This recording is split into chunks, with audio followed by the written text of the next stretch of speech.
అదే RTV app వార్తల్ని క్షణాల్లో చదివే అవకాశం ఉంటుంది. ఒక న్యూస్ పేపర్, ఒక టెలివిజన్ ఛానల్ మీ చేతుల్లో ఎప్పుడూ ఉంటాయి. ఫార్మాసిటీ కోసం భూ సేకరణకి సంబంధించి గ్రామస్తుల వ్యతిరేకతల మధ్య కలెక్టర్, ఎంఆర్ఓ, ఇతర అధికారుల మీద, ఉద్యోగుల మీద చేసిన దాడిని నిరసిస్తూ రాష్ట్ర వ్యాప్తంగా ఆందోళనకు దిగారు ప్రభుత్వ ఉద్యోగులు.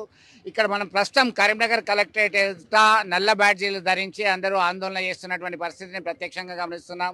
వారి అభిప్రాయాన్ని కూడా మనం తెలుసుకుందాం. జిల్లా అధ్యక్షులు ఉన్నారు.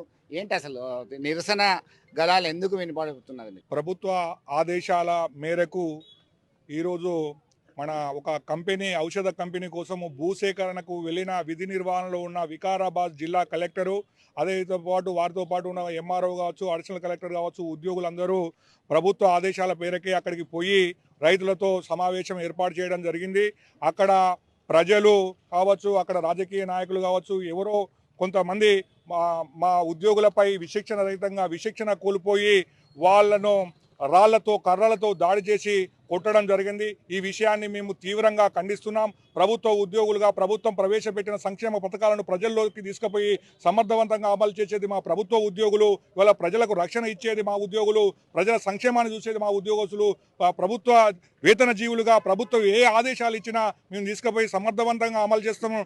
ప్రజల అభిప్రాయాలని ప్రభుత్వ అధికారులకి మీ ఉద్యోగులు, తోటి ఉద్యోగులు తెలియజేయలేదా? ఎందుకంటే తీవ్ర నిరసన గళాలు వినిపించారు.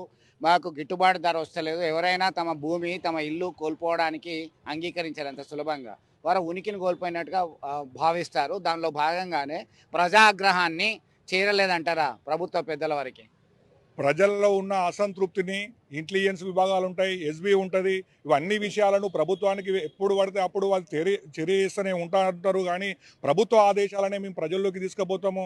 దానికి ఒక విభాగం ఉంది. ప్రభుత్వాలు ఏ విధంగా అయితే అసంతృప్తిగా ఉన్నాయో, ప్రజలు ఏ విధంగా ఏమి కోరుకుంటారో అనే విషయాన్ని మాత్రము ఈ విజిలెన్స్, ఇంటెలిజెన్స్ విభాగాల ద్వారా ప్రభుత్వాలకు ఎప్పుడు చేరవేస్తూనే ఉంటాయి. ఆ ప్రభుత్వ ఉద్యోగులను కూడా తెలియజేస్తాము. ఇలాంటి దాడులు జరగకుండా ప్రభుత్వం చూడవలసిన అవసరం కూడా ఉంది. ఇవాళ ఇది ప్రజాస్వామికవాదులు ప్రజలపైన వాళ్ళు దాడి చేసుకున్నట్టుగానే భావించాలి.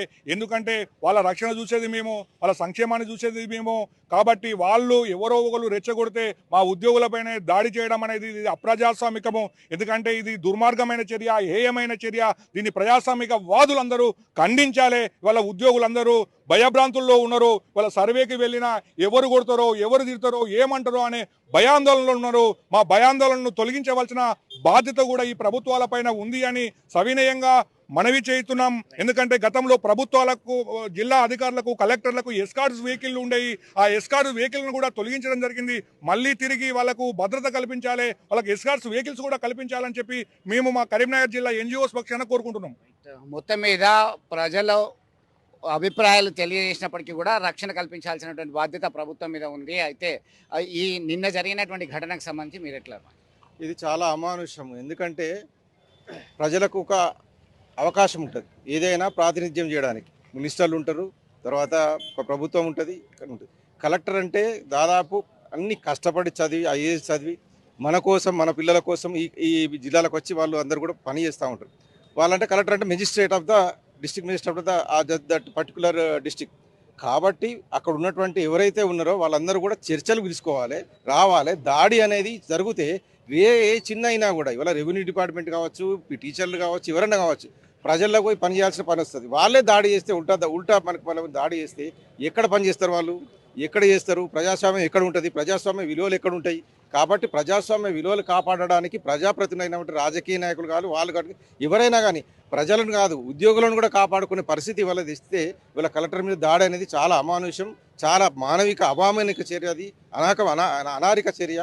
కాబట్టి మీరందరూ కూడా ఆ ప్రభుత్వ కలెక్టర్ మీద చేయడం అనేది చాలా, మేమందరం కూడా బాగా కరీంనగర్ జిల్లా మీద ఇవాళ అందరూ కూడా ఉద్యోగులు ఆవేదన వ్యక్తం చేస్తూ ఉన్నాను. ఇది మంచి పద్ధతి కాదని రాజకీయ నాయకులకు, రాజకీయ అడ్డం పెట్టుకొని ఎవరైతే పనిచేస్తున్నారో వాళ్ళకు కూడా మేము హెచ్చరిస్తూ ఉన్నాం.